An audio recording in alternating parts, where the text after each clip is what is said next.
Hello, nature buddies! I'm so excited to see you. My name is Raya Papaya, and I might have met some of you about a month ago. I was doing an indoor nature walk in my living room, and we were using our imaginations to do a nature walk. Well, today we are outside, and we are in the meadowway, so you can see these meadow plants behind me.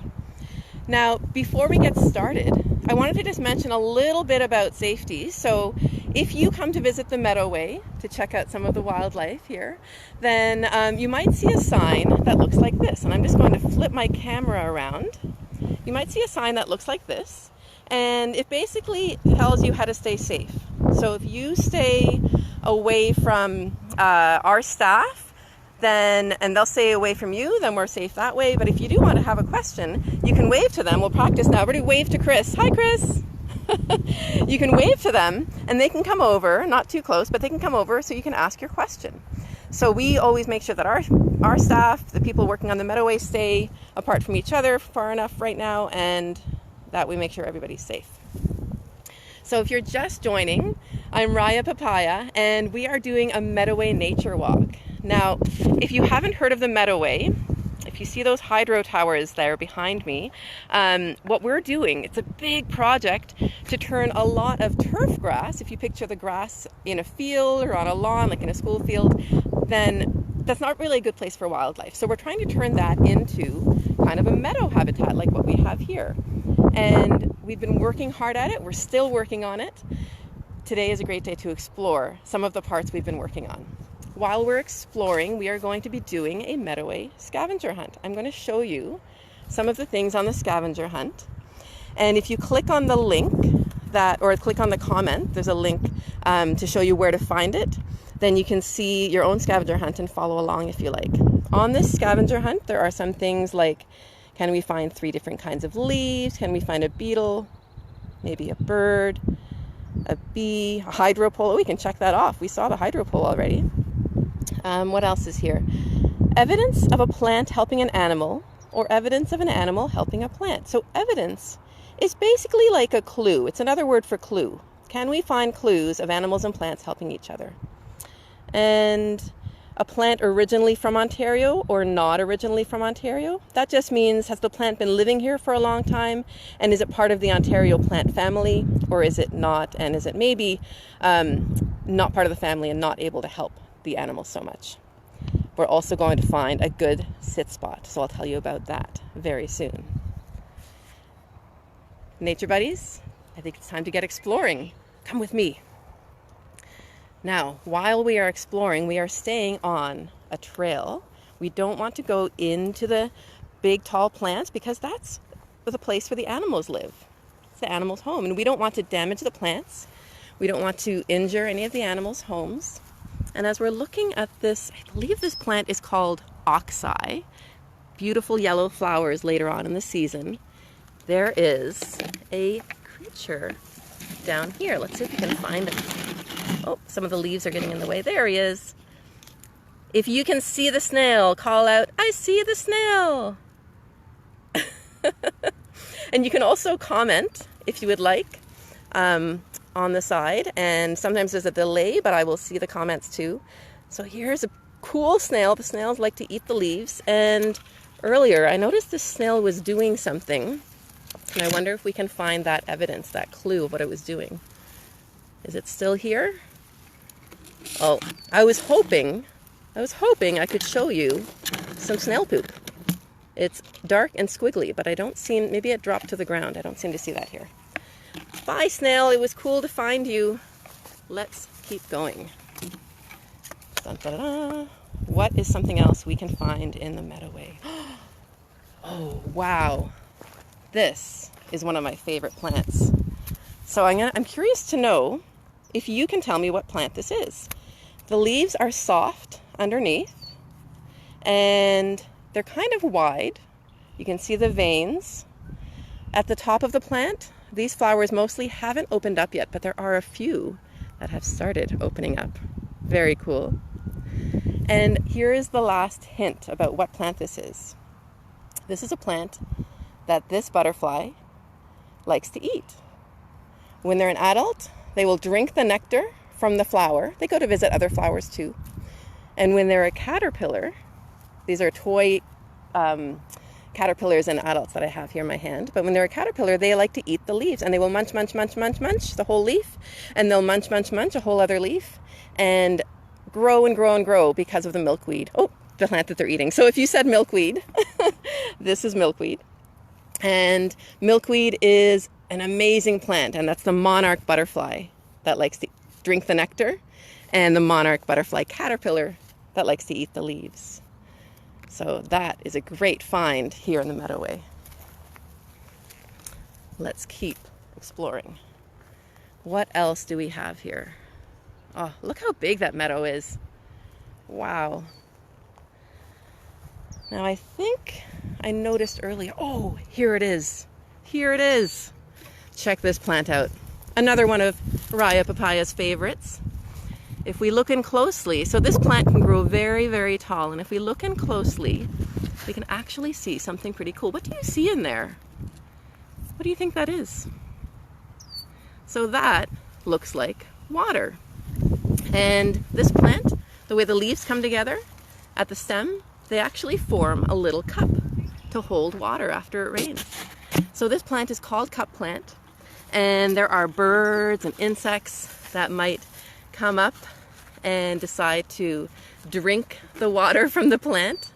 This is my little praying mantis. I don't actually know if praying mantises do this, but lots of insects and birds will drink the water from the cup plant. It's kind of like a bit of a drinking fountain for these animals. So looking at our scavenger hunt sheet, have we found maybe evidence of a plant helping an animal? What do you think? The cup plant was doing a good job helping animals to get food. Now I wanted to show you, I'm hoping I can find one here. This plant on the other side is not a meadow plant, it's a shrub, but it is called flowering raspberry, and bees especially love the flowering raspberry plant. I'm going to see if I can hold that steady. And if you can see the bee call out, "I see a bee, 1, 2, 3. I see a bee." And if you notice carefully, you might even see that there's a lot of pollen on that bee's legs. I like to say that it's the bee's knees that carry the pollen, but they don't actually have knees. Oh, look at that bee having a wonderful lunch and collecting a lot of pollen to take back to their home. Let's keep exploring down the trail. What a beautiful sunny day. And I hope that some of you have come out to the Meadoway or might come out after this. Oh my gosh. Okay, this is cool. So we know the plant. We looked at it earlier. This is the one the monarch butterfly likes. What plant is this? This is the milkweed. And if we look carefully, we can see that somebody has been chewing on the milkweed, but it's not the monarch caterpillar. The milkweed actually is food for a lot of different types of animals, lots of different insects, and this one is called a red milkweed beetle. He's crawling around. Now I'm not going to disturb him, I don't want to pick him up, but we can see that this very cool beetle is enjoying the milkweed leaf. Trying to get a good angle here. I'm going to bend the milkweed plant a little bit in my direction so we can see the beetle better. And hopefully this will work out. Now I brought along a special tool to help us explore the Meadoway. I brought along a magnifying glass. So if I bring the magnifying glass down to the beetle, maybe we can see the beetle even better. Oh, there he goes. Nature buddies, I'm not sure if you know this, but on this planet there are about 400,000 different types of beetles, different species. And another one is one you might know. I'm going to hold up a demo for you, a little model here. What is that beetle called? That is a ladybird beetle, or a ladybug, yes. And the ladybird beetle, or the ladybug, when they're younger, they look like this. So when we think about caterpillars for butterflies, this is the larva of the beetle. They're much smaller, teeny tiny. But if you see one of these on your plants, a tiny version, then it will turn into the ladybug when it's older. Now I saw that Kat had a question, does it eat the eggs of the monarch too? I believe that this beetle does not eat the eggs. I have to look that up to be sure, and I can answer that more confidently. But I believe that this beetle focuses on eating the leaves of the milkweed. And because this guy's been working on this leaf, we can actually even see little drops of that, what we call milk, that came out of the leaf as well. All right, here we go. Oh, you know what I'm seeing here? I'm seeing an excellent place to have as my sit spot. So I'm going to sit right down, and I'll turn the camera around for a moment. And I wanted to share with you what a sit spot is. So a sit spot is a special place that you choose to really connect with. And it becomes a spot that the idea is to get to know it really well, maybe in different times of day or different times of year. So I might come to this sit spot every season, perhaps in the summer, and then in the fall, and then in the winter, and then in the spring. Or maybe I'll come every month, or maybe every week, or maybe I'll say, I'm going to check out that sit spot every day for 10 days in a row, just to really get to know it through several days and different times of day. So one of the first things that I like to do in a sit spot, once I've decided on my spot here in the Meadowway, or wherever you're doing your sit spot, is to take a deep breath, close my eyes, and listen. So I'm going to close my eyes, and you can close your eyes too if you like, and we'll see if we can hear the sounds around us and notice what we hear. Everybody take a few deep breaths.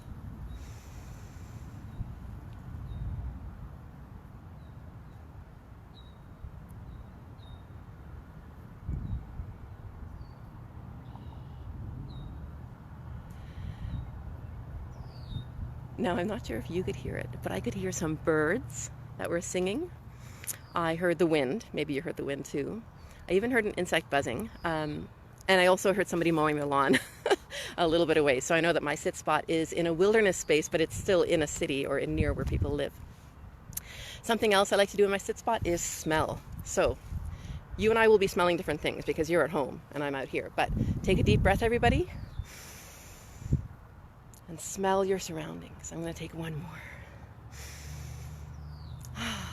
Now I smelled a mixture of things. I smelled fresh air, but something else I smelled was this plant here. So I'm going to turn the camera around.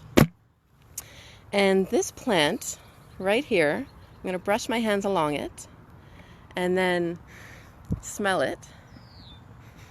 And see what it smells like. So notice I'm not going to rip the leaves. I don't want to damage the plant. The wildlife here needs these plants, so I don't need to injure them.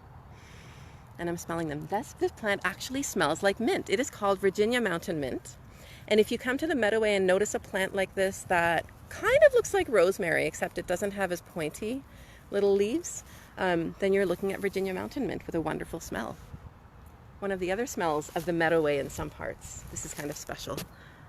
I'm going to turn the camera around and show you down here. What do you see? What is that? That is a wild strawberry. So wildlife and human life like to eat the same thing sometimes, and that beautiful little strawberry is great food for wildlife. I'm not going to pick it because I know that there are a lot of animals here who might like to eat that, so I'll let them enjoy the strawberry. And we've done a really good job smelling. I wonder what you smelled at home. Maybe somebody was baking cookies and that's what you smelled. Something else to do in a sit spot is to look. So we've looked around a little bit, but I'm also going to put on my binoculars. I had these binoculars that I made out of toilet paper rolls. They were really handy. And I'm going to look and see what I can spot. I see some hydro poles. I see a bird flying. And I see a couple of more bees. So looking around in your sit spot is also a great thing to do. Now, I'd like to share one more thing with you. So I made this the other day, and I'm going to turn this around. I found a piece of cardboard. This was actually an inside of a cereal box. And anytime I found something that I liked, I would put a heart around it to show how much I liked it. So I really like the Virginia mountain mint. And I'm putting a heart around the Virginia mountain mint. What else do I like? I really like the milkweed. So I'm putting my nature is full of wonder heart around the milkweed. And it really helps me notice all these special different plants, different animals in the meadow. There's some more milkweed right there blowing in the wind.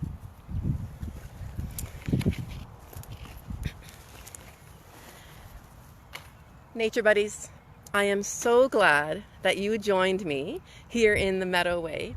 And before we say goodbye, I wanted to know if you had any questions to ask of me about nature, about the Meadow Way, about anything like that. You can put them in the comments. And while you're thinking of questions or writing the questions down, I'll just mention that I love nature. I'm never going to stop exploring nature, but I always want to do it safely. So today, we were doing things like staying on the trail to be safe for ourselves and the wildlife. We were not ripping any plant leaves. Even if the plant was dead from last year, we wanted to leave it there. Maybe there was an insect living in the stem. And something else I like to do for safety is just do a bit of a check to make sure that there aren't any critters that have hopped on. So I'm going to check my arms and I'll check my legs to make sure that nothing's hopped on. Something, for instance, like a tick maybe is an animal that might hop on and be like, oh, I like this person, I'm going to go home with them. We don't really want that. So I also recommend if you come outside to a green space, the Meadow Way or somewhere else, that before you change into your PJs, you can do like a full body check. And I'll show you, I actually tucked my pants right into my socks because it keeps the critters from hopping on. I knew I was going to do a sit spot and get really close to nature, and I wanted to make sure that there aren't very many that might hop on. I haven't seen any ticks here myself, to be honest, but I know that in Rouge Park there might be a few. So I'm going to see if there are any questions here. And oh, I'm so glad it was fun, Maya. Thank you for commenting. What is the most interesting thing you or others have seen in the Meadow Way? Oh my goodness. So I have to admit, I love spiders. So to me, spiders are really interesting. So the garden spider, for instance, they will actually make a decoration on their web, and sometimes they will shake on their web if there's a bird or something coming nearby because it makes them look fuzzy so the predator can't actually get to them very easily. But there have been deer seen in the Meadow, which is cool. There have been some snakes, some Decay's brown snakes and some garter snakes. And oh gosh, some of the birds are just so interesting. We have some boxes up for tree swallows to nest. And so they are super interesting as well. But my heart is really with the spiders that I see. How long does it take for monarch caterpillar to make its chrysalis? Excellent question. So let's see if I remember this. When they are eggs, their eggs are for about maybe, oh gosh, 4 or 5 days. And I'm just looking for my example. Haha. And when a monarch lays their egg, they will lay one egg on the milkweed plant. This model has more than one, but imagine one egg on that leaf. And then they will turn into hatch out of the egg as a caterpillar, and the caterpillars for about 2 weeks, and then they will turn into the chrysalis. Once they've eaten and grown enough, they will turn into this chrysalis, and they'll stay as a chrysalis for, I believe, 10 to 14 days. Sometimes it depends on the temperature and things like that. So I guess it's about 2 weeks before it would become a chrysalis from being laid, 2.5 weeks. Why was the bee flying away from you earlier? Or maybe I missed this. All right, so the bee that we were looking at, there were lots of bees that were flying around. The bee we were looking at was doing a good job of staying on that flower, but there were some that were flying around looking for other flowers, and they were spreading pollen around. So they were really helping the flowers by spreading that pollen from one flower to another flower. And sometimes the bees, if they don't fly around, then they might be a type of bee that really doesn't care about us, as bees are foraging. When they're looking for things to eat, for flowers and pollen and such, then they're not really concerned with people so much. It's more if we're near their nests, and even then it's only certain types of bees. Some bees who nest in tunnels instead of in hives, the ones that nest in tunnels, they don't even want to sting us. They don't really care much about us, even if we're near their nest. So, are there any other questions that I've missed here? Nature buddies, one last look at our scavenger hunt. Maybe you've seen things we've checked off or seen things we haven't talked about to check off. A good sit spot, we did that one. If you heard any insects, you can check that one off. And you can bring this scavenger hunt right to the Meadowway and do it in person on your own as well. I'm going to keep exploring, but it has been so much fun to explore the Meadowway with you. Thank you, everybody, and have a wonderful day. Bye.